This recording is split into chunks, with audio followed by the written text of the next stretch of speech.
آج جمعۃ الوداع ماہ رمضان کا آخری جمعۃ المبارک ہے۔ ماہ رمضان المقدس کے اندر اللہ رب العزت نے کئی طرح سے ایسی چیزیں رکھی ہیں کہ ہر چیز اللہ تعالیٰ کی رحمت کی طرف بندے کو بلاتی ہے۔ بظاہر ماہ رمضان ہمیں 30 یا 29 دن کا ایک چھوٹا سا مہینہ لگتا ہے، لیکن اگر عبادت کرنے والا مسلمان اللہ اور اس کے رسول کا فرما بردار توجہ اور غور کرے تو رمضان المقدس کے مہینے میں اللہ تبارک و تعالیٰ نے کئی جہتوں سے ایسی چیزیں رکھی ہیں جن سے یہ بات واضح ہوتی ہے کہ رمضان المقدس کا مہینہ ایسا مہینہ ہے کہ یہ مہینہ اللہ تبارک و تعالیٰ کی طرف سے بخشش کا ایک بہانہ ہے کہ اللہ ایمان والوں کو، مسلمانوں کو اس مہینے میں اپنی رحمتوں کی طرف ایسا بلاتا ہے کہ رب تعالیٰ چاہتا ہے کہ 11 مہینوں میں جو ہم گناہ کرتے رہے، ہم گند میں لت پت رہے، یہ ایک مہینہ اللہ ایسا عطا فرماتا ہے کہ ایمان والا اگر صحیح راہ پر اپنے آپ کو ڈال دے تو یہ مہینہ بندے کی بخشش کروانے کے لیے کافی ہے۔ اگر غور کریں تو رمضان المبارک کے اندر 3 ایسی خاص عبادتیں ہیں جن کا تعلق ماہ رمضان کے ساتھ ہے، یعنی وہ رمضان المبارک کے علاوہ وہ نہیں کی جاتی۔ ایک تو فرض روزہ، اس کا خاص تعلق ماہ رمضان کے ساتھ ہے۔ دوسرا راتوں کو نماز تراویح، رات کا جو قیام ہے نماز تراویح کی صورت میں، اس کا تعلق بھی خاص اس مہینے کے ساتھ ہے۔ اور تیسرا رمضان المبارک کے آخری عشرے کا جو سنت اعتکاف ہے، یہ بھی ماہ رمضان کی خاص عبادت ہے۔ اگر ہم ان 3 خاص عبادتوں کی طرف غور کریں، یہ تینوں کی تینوں عبادتیں اللہ تبارک و تعالیٰ کی طرف سے بندے کے پچھلے سارے گناہوں کی مغفرت کا اعلان کر رہی ہیں۔ میرے آقا نے فرمایا من صام رمضان ایمانا واحتسابا غفر له ما تقدم من ذنبی، جس شخص نے رمضان المبارک کے روزے اللہ پر ثواب کی امید رکھتے ہوئے اور رب پر ایمان رکھتے ہوئے رکھے، اللہ اس کے پچھلے سارے گناہوں کی مغفرت فرما دیتا ہے۔ ایک اور حدیث میں فرمایا من قام رمضان ایمانا واحتسابا غفر له ما تقدم من ذنبی، جس نے ماہ رمضان کی راتوں کا قیام اللہ سے ثواب کی امید کرتے ہوئے اور رب پر ایمان رکھتے ہوئے راتوں کا قیام کیا، اللہ اس کے بھی پچھلے سارے گناہوں کو معاف فرما دیتا ہے۔ تیسری حدیث سنے میرے آقا صلی اللہ تعالی علیہ وسلم نے ارشاد فرمایا کہ جس نے ماہ رمضان کے آخری عشرے کا اعتکاف اللہ کی رضا کی خاطر کیا، اللہ اس کو 2 حج اور 2 عمرے کرنے کا ثواب عطا فرماتا ہے۔ اور ایک حج کا ثواب کتنا ہے؟ میرے آقا نے فرمایا کہ جب حاجی حج کرنے کے لیے جاتا ہے، اگر وہ حج کے دوران فسق و فجور والے کام نہ کرے، جب وہ حج کر کے واپس لوٹتا ہے گناہوں سے اس طرح پاک ہو جاتا ہے گویا کہ اس کی ماں نے اس کو آج جنم دیا ہو۔ یہ ایک حج کی فضیلت ہے، یہاں 2 حج کا ثواب مل رہا ہے۔ یعنی ماہ رمضان کی جو خاص عبادتیں ہیں وہ ایسی عبادتیں ہیں کہ رب تعالیٰ ہر عبادت پر بندے کے پچھلے گناہوں کی معافی کا اعلان فرما رہا ہے۔ اگر کوئی اپنے آپ کو پھر بھی نہ سنبھالے کہ اللہ تبارک و تعالیٰ کی طرف سے کتنا خصوصی پیکج ہے کہ تھوڑی سی محنت کر لو، رب تعالیٰ تمہارے لیے بخشش کا دروازے اللہ نے کھول دیے ہیں، اللہ کی رحمتوں کے دروازے کھلے ہیں۔ اور مزید یہ کہ رب تعالیٰ نے وہ جو ہمارا دشمن ہے، جو ہمیں گناہوں کی طرف لے کر جاتا ہے، وہ جو شیطان ہے، صبح شام بندے کو غلط راہ پر ڈالتا ہے، اللہ نے اس کو بھی قید کر دیا ہے۔ کتنا اللہ کریم ہے، اللہ کی رحمتیں کتنی وسیع ہیں کہ رب تعالیٰ نے ساری پوری چیزوں کا اہتمام کر دیا ہے۔ اب صرف دیر یہ ہے کہ ہم چل کر اپنے رب کی بارگاہ میں پہنچ جائیں۔ جب ہم پہنچ جائیں گے رب تعالیٰ کی رحمتوں کے دروازے کھلے ہیں۔ حضرت مولا علی شیر خدا رضی اللہ تعالیٰ عنہ کا فرمان ہے، مولا علی شیر خدا رضی اللہ تعالیٰ عنہ فرمایا کرتے تھے کہ اگر اللہ نے اپنے محبوب کی امت کی بخشش نہ فرمانی ہوتی تو اللہ اس امت کو 2 چیزیں کبھی بھی نہ عطا فرماتا۔ اے علی المرتضیٰ، وہ 2 چیزیں کون سی ہیں جو بخشش کا بہانہ ہے؟ حضرت علی المرتضیٰ فرمایا کرتے تھے ایک سورۃ الاخلاص ہے، دوسرا ماہ رمضان ہے۔ آپ فرماتے تھے کہ سورۃ الاخلاص اور ماہ رمضان اللہ نے اس امت کو ایسا تحفہ دیا ہے، اگر بندہ ان چیزوں پر عمل کر لے تو اللہ تبارک و تعالیٰ کی بارگاہ سے بندہ بخشش کو حاصل کر سکتا ہے۔ حضرت علی المرتضیٰ گویا مسلمانوں کو، گناہ گاروں کو یہ سمجھا رہے ہیں کہ جب رمضان المبارک تمہاری زندگی میں آ جائے اس کو ضائع مت کر دینا، اللہ کی طرف سے ایک خصوصی انعام تمہارے پاس آ چکا ہوتا ہے، اللہ تبارک و تعالیٰ کے انعامات، اس کے انوار و تجلیات کو حاصل کر کے اپنی بخشش کا بہانہ ڈھونڈنا اور اپنی بخشش کروا لینا۔ میرے آقا صلی اللہ تعالی علیہ وسلم جب ایک مرتبہ آپ جمعۃ المبارک کا خطبہ دینے کے لیے تشریف لا رہے تھے تو آپ نے جب ممبر پر چڑھنا چاہا تو میرے آقا نے جیسے ہی پہلی سیڑھی پر قدم رکھا حضور نے فرمایا آمین، پھر دوسری سیڑھی پر قدم رکھا پھر فرمایا آمین، پھر تیسری سیڑھی پر قدم رکھا پھر فرمایا آمین۔ صحابہ حیران ہوئے کہ پتہ نہیں کس بات پر اللہ کے نبی آمین آمین کہہ رہے ہیں، تو صحابہ نے عرض کی یا رسول اللہ ہمیں سمجھ نہ آئی آپ کس کی دعا پر آمین کہہ رہے تھے؟ تو میرے آقا صلی اللہ تعالی علیہ وسلم نے فرمایا جیسے ہی میں اپنے ممبر مبارک کی طرف بڑھا اللہ کی طرف سے نازل کردہ حضرت جبرائیل امین آئے اور آ کر عرض کی یا رسول اللہ اس شخص کو اللہ خائب و خاسر کرے جس شخص نے ماہ رمضان کو زندگی کے اندر پایا اور رمضان المبارک کے اندر اپنی بخشش نہ کروا سکا۔ میرے آقا نے فرمایا میں نے کہا آمین۔ یعنی جو رمضان المبارک اور غیر رمضان جس کا برابر گزر رہا ہے، ماہ رمضان سے پہلے جس طرح تھا رمضان کے اندر بھی ویسے ہے، رمضان کے بعد بھی ویسے ہے، یعنی ماہ رمضان کے آنے سے اس کی زندگی میں کوئی فرق نہیں پڑا، تو میرے آقا کی دعا شامل ہے۔ حضور نے فرمایا ایسے شخص کو اللہ خائب و خاسر کرے، ذلیل و رسوا کرے جس کی زندگی کے اندر بابرکت مہینہ بھی آ گیا، اس کے باوجود اس مہینے سے فائدہ اٹھاتے ہوئے وہ اپنے گناہوں کی بخشش نہ کروا سکا۔ اور دوسری بات میرے آقا صلی اللہ تعالی وسلم نے فرمایا کہ جبرائیل امین نے کہا یا رسول اللہ جس شخص کے سامنے آپ کا نام نامی لیا جائے اور وہ آپ کی ذات پر درود نہ پڑھے اس کو بھی اللہ ذلیل و رسوا کرے۔ میرے آقا نے اس پر بھی آمین فرمایا۔ اور تیسری بات میرے آقا صلی اللہ تعالی علیہ وسلم نے فرمایا جبرائیل امین یہ دعا کر رہے تھے کہ یا اللہ جو شخص بوڑھے والدین کو زندگی کے اندر پائے اور ان کی خدمت کر کے جنت نہ کما سکے اللہ اس کو بھی خائب و خاسر کرے۔ میرے آقا صلی اللہ تعالی علیہ وسلم نے اس پر بھی آمین فرمایا۔ یعنی یہ ایسی چیزیں ہیں کہ زندگی کے اندر ان کا مل جانا یہ بہت بڑی بات ہے کہ میرے آقا کا نام جس کے سامنے لیا جائے اس کا دل تو خوش ہونا چاہیے کہ میرے پاس موقع مل گیا کہ اپنے نبی کی بارگاہ میں درود و سلام کا تحفہ پیش کروں۔ اور جس کو بڑھاپے میں بیمار والدین مل جائیں اس کو بجائے اس کے کہ وہ باتیں کرتا پھرے اس کو تو خوش ہونا چاہیے کہ میری بخشش کا بہانہ مل گیا ہے، ان کی خدمت کر کے جنت کماؤں۔ اور اسی طرح جس کو رمضان المبارک زندگی کے اندر مل جائے اس کو بھی خوش ہونا چاہیے کہ اللہ تبارک و تعالیٰ نے میری بخشش کا اہتمام کر دیا ہے۔ اب رمضان المبارک کے اندر اللہ نے فرضوں کا ثواب 70 فرضوں کے برابر کر دیا، نوافل کا ثواب فرضوں کے برابر کر دیا، تو اللہ تبارک و تعالیٰ نے یہ موقع عطا فرمایا ہے کہ بندہ ماہ رمضان کے اندر اپنے گناہوں سے توبہ کر کے رب تعالیٰ کی بارگاہ میں معافی مانگ لے، اللہ تبارک و تعالیٰ گناہ گار کو ضرور معاف فرما دیتا ہے۔ تو ماہ رمضان کی 3 عبادتیں میں نے ذکر کی جو خاص عبادتیں ہیں، تینوں کی تینوں جنت کا وعدہ دے رہی ہیں۔ اگر بندہ ان پر عمل کر لے تو تینوں عبادتوں کے پیچھے جنت کھڑی ہے۔ اگر بندہ صحیح طور پر رمضان المبارک کو گزار دے ہر عبادت بندے کو جنت کی دعوت دے رہی ہے۔ تو رمضان المبارک کی چوتھی چیز جس کا خاص تعلق ماہ رمضان کے ساتھ ہے وہ قرآن ہے۔ قرآن کریم اللہ کا کلام ہمارے نبی کے سینہ انور پر علم نشرح لک صدرک والے سینے پر اللہ نے نازل فرمایا، اور اس قرآن کا نزول اللہ نے ماہ رمضان میں فرمایا۔ 11 مہینوں میں سے جو افضل ترین مہینہ تھا رمضان مبارک اللہ نے اس کو چنا۔ پھر ماہ رمضان کی راتوں میں سے جو سب سے افضل ترین رات تھی لیلۃ القدر، اس رات میں اللہ نے اپنے مقدس کلام کو نازل فرمایا لوگوں کو بتانے کے لیے کہ اس کی عظمت کتنی ہے۔ ہم نے عام راتوں میں، عام دنوں میں، عام مہینوں میں اس کو نازل نہیں فرمایا۔ برکت والا عظیم مہینہ ماہ رمضان اور اس کی عظیم رات لیلۃ القدر، اس رات کے اندر ہم نے اپنے کلام کو نازل فرمایا۔ یہ صرف لوگوں کو بتانے کے لیے۔ لیلۃ القدر جو ہے اس کے بارے میں قرآن کریم کے اندر پوری سورۃ القدر موجود ہے۔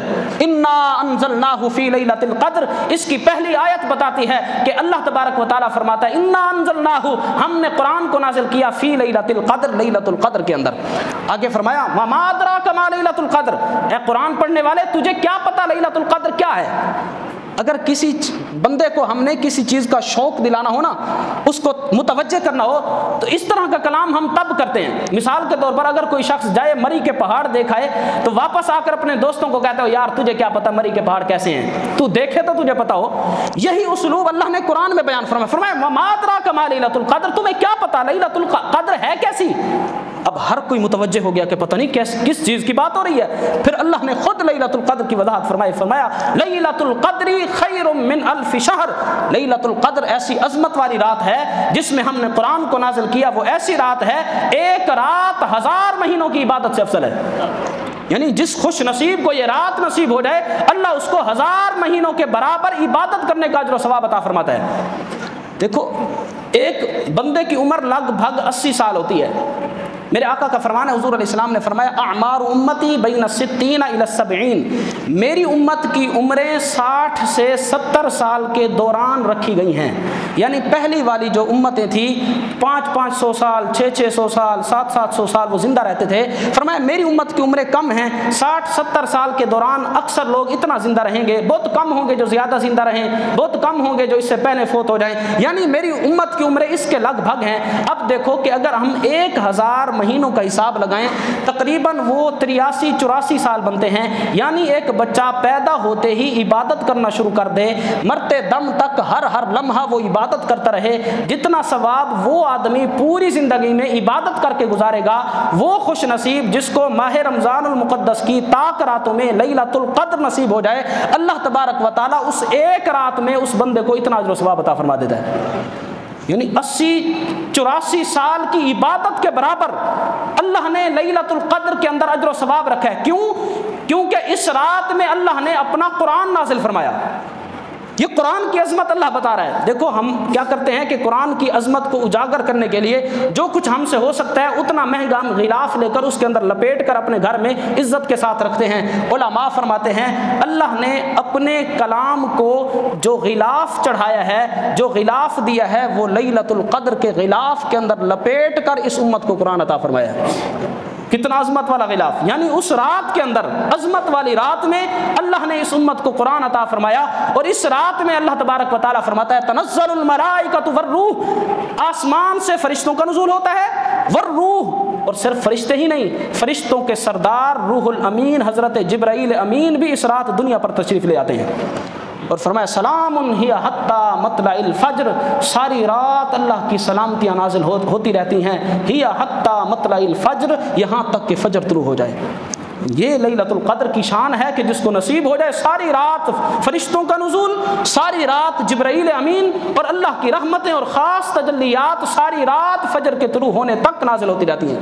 یہ اللہ نے قرآن کو پروٹوکول دیا، قرآن کو عزت عطا فرمائی کہ قرآن جو ہے کہ عام کلام نہیں ہے، اللہ کا کلام ہے۔ میرے آقا صلی اللہ تعالیٰ علیہ وسلم کی حدیث پاک میں آتا ہے، حضور علیہ الصلوۃ والسلام نے جو بات ارشاد فرمائی کہ جو شخص زندگی کے اندر قرآن کے ساتھ دل لگاتا ہے، محبت کرتا ہے، اس کو قرآن سے لگن ہوتی ہے، حافظ قرآن ہے، قرآن پڑھتا رہا، اس کو اللہ قیامت کے دن کیسا رتبہ عطا فرمائے گا۔ حدیث پاک میں آتا ہے، حضرت سیدنا ابو ہریرہ فرماتے ہیں میرے آقا نے فرمایا یجیء صاحب القرآن، قیامت کے دن جب صاحب قرآن یعنی حافظ قرآن اللہ کے سامنے حساب دینے کے لیے اللہ کی بارگاہ میں پیش ہوگا، تو اب اس وقت مشکل وقت ہے کہ حساب دینا ہے۔ اب اس مشکل عالم میں میرے آقا نے فرمایا حافظ قرآن کے پیچھے پیچھے قرآن بھی آ جائے گا، یعنی قرآن یہ کہے گا کہ یہ وہ ہے جس نے دنیا میں مجھے عزت دی، اب میدان محشر میں میں حافظ قرآن کو عزت دوں گا۔ میرے آقا نے فرمایا یجیء صاحب القرآن یوم القیامہ، قیامت کے دن حافظ قرآن جب اللہ کی بارگاہ میں پہنچے گا تو قرآن بھی پیچھے سے آ جائے گا، فیقول القرآن، اللہ کی بارگاہ میں کھڑا ہو کر قرآن کہے گا یا اللہ یا ربی حلہ، یا اللہ اس کو جنت کا حلہ تو پہنا۔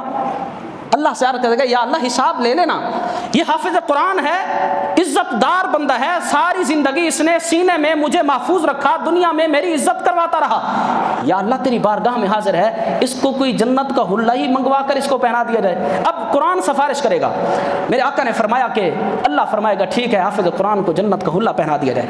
اس کے بعد بھی پھر قرآن راضی نہیں ہوگا، قرآن پھر اللہ کی بارگاہ میں کہے گا فیلبس تاج الکرامہ، یا اللہ اب اس کو اس کے سر پر عزت والا تاج بھی پہنا دے۔ جنت کا حلہ تو نے پہنا دیا ہے، دنیا میں سر کو ڈھانپ کر رکھتا تھا، ٹوپی امامہ پہنتا تھا، اب میدان محشر میں آ گیا، یا اللہ اب عزت والا اس کو تاج پہنا۔ میرے آقا نے فرمایا اب حافظ قرآن جنتی لباس حلہ پہن کر کھڑا ہوگا، اللہ عزت والا تاج بھی پہنائے گا۔ اس کے بعد پھر قرآن پھر کہے گا یا ربی زدہ، یا ربی زدہ، یا اللہ اس کے انعامات میں مزید اضافہ فرما، مزید اس پر انعامات کی بارش فرما، مزید انعامات کی بارش فرما۔ اس کے بعد پھر قرآن کہے گا یا اللہ میں صرف اس لیے تیری بارگاہ میں حاضر ہوں، یا اللہ یہ وہ شخص ہے اس نے دنیا میں مجھے راضی کیا تھا، آج مہربانی فرما تو بھی اس پر راضی ہو جا۔ میرے آقا نے فرمایا اللہ تبارک و تعالیٰ جب اس کی یہ بات سنے گا، اللہ اب حافظ قرآن کو کہے گا اے حافظ قرآن اقرا ورقا، قرآن پڑھتا جا اور جنت کی سیڑھیاں چڑھتا جا۔ اسی کتاب میں حدیث پاک ہے، وقت ہوتا تو میں سناتا، وہ حدیث پاک کا مفہوم سن لیں۔ میرے آقا نے فرمایا کہ جنت کے جو درجات ہیں قرآن کی آیتوں کے برابر ہیں، یعنی جتنی قرآن کی آیتیں ہیں اتنے جنت کے درجات ہیں۔ میرے آقا نے فرمایا کہ اگر قیامت کے دن کسی حافظ قرآن کے لیے اللہ نے جنت کا فیصلہ فرما دیا تو حافظ قرآن نے قرآن پڑھ کر جنت کے درجات چڑھنا ہے۔ میرے آقا نے فرمایا کہ حافظ قرآن کی جنت قیامت کے دن اتنی بلند ہوگی کہ اس کی جنت سے بلند اللہ کسی کی جنت نہیں ہونے دے گا۔ یعنی وہ آخری قرآن کی آیت والناس جہاں ختم کرے گا وہ آخری درجہ ہے۔ حضور نے درجے بھی بتا دیے کہ قرآن کی آیتوں کے برابر اللہ نے جنت کے درجے بنائے ہیں۔ اللہ حافظ قرآن کو کہے گا پڑھ اور چڑھ، قرآن پڑھتا جا اور جنت کے درجات چڑھتا جا۔ حافظ قرآن قرآن پڑھتا جائے گا، جب آخری درجے پر پہنچے گا، آخری آیت ہوگی، اللہ حافظ قرآن کو قیامت کے دن عالی شان بلند ترین جنت عطا فرمائے گا۔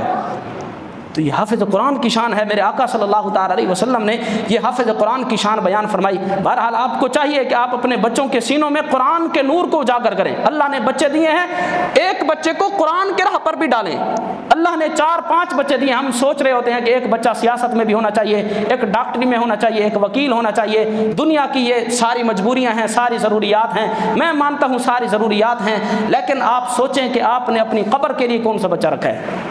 دنیا کے لیے تو 4 بچے آپ نے ڈال دیے، ایک وکالت میں ڈال دیا، ایک ڈاکٹری میں ڈال دیا، ایک سیاست میں ڈال دیا، ایک بچہ دین کی راہ پر بھی ڈالو تاکہ وہ تمہاری قبر کے ٹھنڈا ہونے کا ذریعہ بنے۔ جہاں حافظ قرآن جو ہوگا، میرے آقا صلی اللہ تعالی علیہ وسلم نے ارشاد فرمایا قیامت کے دن حافظ قرآن کے والد کو اللہ تبارک و تعالی جو اس کے سر پر تاج پہنائے گا، ضوءہ اکثر من ضوء الشمس، حضور نے فرمایا اس تاج کی جو چمک ہوگی سورج کی چمک سے بھی بڑھ کر ہوگی۔ یہ حافظ قرآن کے والد کی شان ہے۔ اسی حدیث کے جملے ہیں، اسی کتاب کے اندر حدیث موجود ہے۔ میرے آقا صلی اللہ تعالی علیہ وسلم نے فرمایا اے میرے صحابہ سوچو، حافظ قرآن کے والد کو اللہ قیامت کے دن یہ شان عطا فرمائے گا، سوچو جس نے قرآن ساری زندگی اپنے سینے میں آباد کیا، اللہ اس کو کتنا بڑا مقام اور رتبہ عطا فرمائے گا۔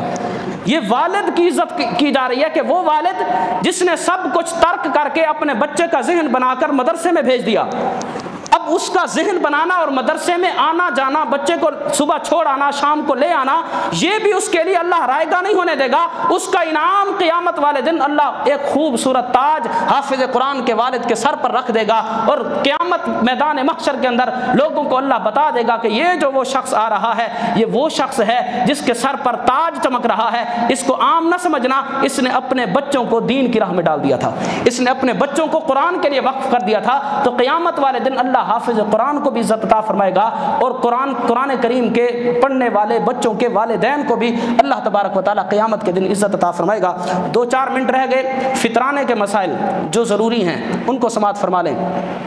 عید کا اعلان کرنا ہے 8 بجے، ٹھیک ہے۔ فطرانہ جو ہے، میرے آقا صلی اللہ تعالی علیہ وسلم نے ارشاد فرمایا کہ رمضان المبارک میں جو بندہ روزے رکھتا ہے، اگر بندہ فطرانہ صدقۃ الفطر ادا نہ کرے تو ہمارے رکھے گئے روزے اور عبادات جو ہیں زمین و آسمان کے درمیان معلق رہتے ہیں، یعنی اللہ اس وقت تک قبول نہیں فرماتا جب تک بندہ اپنا صدقۃ الفطر ادا نہ کرے۔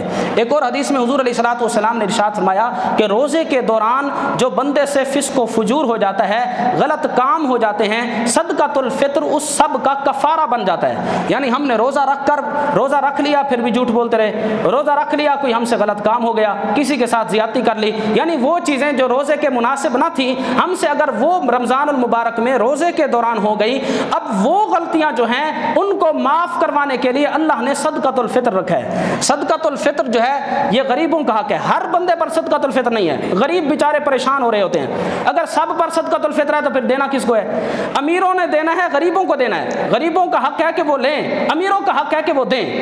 صدقۃ الفطر اس پر ہے جس پر زکوٰۃ ہے. یعنی جو شخص 52.5 تولہ چاندی کا یا 7.5 تولہ سونے کا مالک ہے، یا اس کی اتنی مقدار کی قیمت کا مالک ہے.